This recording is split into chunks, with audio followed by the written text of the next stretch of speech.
Hello and welcome to the Lost Pines Workshop. I'm JC Jensen. So today we're going to discuss some heating and cooling lessons learned for the woodshop. So I've taken my knowledge of building construction and I built this shop that I'm sitting in. Started out at 600 square feet, expanded it, doubled it. It's 1,200 square feet. As I built it, obviously I was working on a budget, trying to keep my costs down, hence the material you see that I use for wall coverings. But I framed 2x6. I insulated it really well, and on this side it's fiberglass batt around on the walls, and then later I spray foamed the roof, the underside of the roof. I can get into all of the R values and whatnot. If you want to know, I'll tell you. Just let me know down below. And then the other side, I spray foam the walls and as well as the underside of the roof deck, all so that I could condition this space to make it comfortable to work in year round. Again, I live in Texas, Central Texas, and it's hot down here this time of year. This has been a pretty mild summer so far. I think we've only had 7 days of, or 8, no, today will be 8 days, 100-degree heat. On average, we hit about 27 of those. Anyway, it's hot. And then humidity is another problem. I'm on kind of the Gulf side of Texas where humidity stays pretty high. And between my tools and equipment and my wood, I want to keep that humidity out of the shop for obvious reasons. I don't want my tools to rust, and I don't want my wood all swelling all up after it's been dried. Right, so given the insulation and all the math and figuring, it's like, man, the most economical way for me to go is going to be put a mini split in here. So that's what I did. In the first side of the shop here, I bought the Mitsubishi brand mini split. Hung it on the wall. Worked like a champ. It was great. I don't remember how much longer after that. Doubled the shop. Did the spray foam thing. Hey, well, this is 600 square feet. The 1-ton mini split does fine. I'll do the same thing on the other side. And that's what I did. Except that time I went with a Carrier brand mini split. Still a 1-ton. Works fine. But here's what I learned. Mini splits, the head unit, the portion that's inside, is relatively high up on the wall. And the air intake is through the top. Because this is a high dust environment, I had to run a secondary filter on top of that grill to keep some of that sawdust out of there. It's a real pain in the butt to get up there. The walls on this side of the shop are 9 feet high, and the top of the mini split on this side is 8 feet. 8 feet walls on the other side. It's 7 feet to the top over there. Get out of the ladder, stand on it, change filter, take the inside filter out, clean it, put it back together. They're high maintenance from that perspective, and it was kind of a pain in the butt. Well, because I didn't do it often enough, the Carrier that finds sawdust made it through the primary filter and the secondary filter and into the coil. I spent $1,000 last year having that head unit removed, taken outside, pressure washed to get all the sawdust out of the coils, and then putting it back together. Well, this summer came around and it's clogged up again. The Carrier on the other side, that particular one, I have 2. I've got that one. I've got one on my back porch. The one on the back porch works great. The one in here, not so much. It's been a problem since the day it was installed, and it has leaked out all of its refrigerant yet again.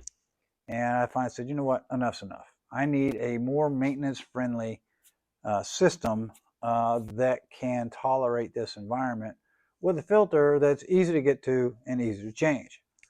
So I am going through a whole remodel process now, and I'll show you the locations of my stuff here and where the new system's going in. So now I'm going to go, these mini splits they're out of here. And I'm going to install a traditional heat pump system like you would install in your house. Is it cheap? No. Price tag on this thing is going to come in at about installed about $17,000. Ow! Big time ouch! It hurts. But given the amount of money I have invested in tools and equipment and wood, that's a small price to pay. I won't tell you how much money I have invested in tools. It's a lot over the years that I've been accumulating. It's a lot. So it's worth it to get that humidity out of here to preserve the quality of my tools, preserve the quality of my wood. And since I'm in here 7 days a week now, preserve me. I like comfy, right? Okay, so with that, let me show you around, show you what I got going on. Part of that's remodel, right? Here's one of my new cabinets that I'm working on. It's been sitting in the middle of the floor for quite a while. So it's been sitting over there in the middle of the floor, waiting to be finished before it was installed. Well, I had to go ahead and put it where it's going to live because it was over here. And this whole wall was covered with stuff, as well as I had a shelf that was suspended from the bottom cord of those trusses. It was about 3 foot deep, and it was full of stuff. I had to remove all of that because this is now where the air handler unit of the new system is going to go. It's going to be suspended over there against the wall from the trusses to provide AC on this side, and then we're going to punch a hole through that wall to come over here to the other side. Now, the lights are off over here, but you get the idea. So it's going to punch through the wall and provide AC to this side. So over there on the far wall in the center, that's the Carrier mini split that we're going to take out. Like I said, when it was fully functional and running, it was quite comfortable in here. Come back around. So everything that you see in the middle of the floor, with the exception of this mini lathe, is pretty much what was over here, neatly organized and usable. And then up here, that's the Carrier, or I'm sorry, this is the Mitsubishi mini split, and there's the head unit. So that is not maintenance friendly location, as it's also directly above my joiner. It's kind of a problem.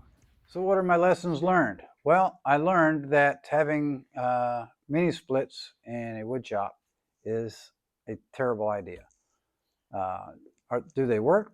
Sure, but it's really high maintenance. I mean, I think to have kept them clean enough to not have the problems that I have, I would have had to deal with those filters every single day. Changing the primary, blowing out the internal one. It's just not a really good filter system on it. So those are more suited for home use, not here.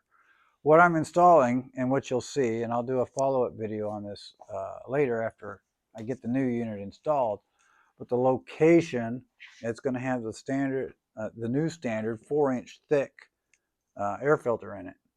And it's literally going to be looking me right in the face. And it's going to be where I can stand on the floor and change the filter. Are the filters cheap? No, but they're cheaper again than all of this other business I've been doing, and $1,000 a year, kind of like owning a boat, to have it cleaned and serviced and put back together. So if you're going to heat and cool a space in a wood shop, make sure it's installed in a location, the filter side of it anyway, is installed in a location that you can easily service, that you can easily get to, change the filter. Something that screams at you, hey, help me, I can't breathe, change me, right? Something you can see, something you can reach. That's my suggestion.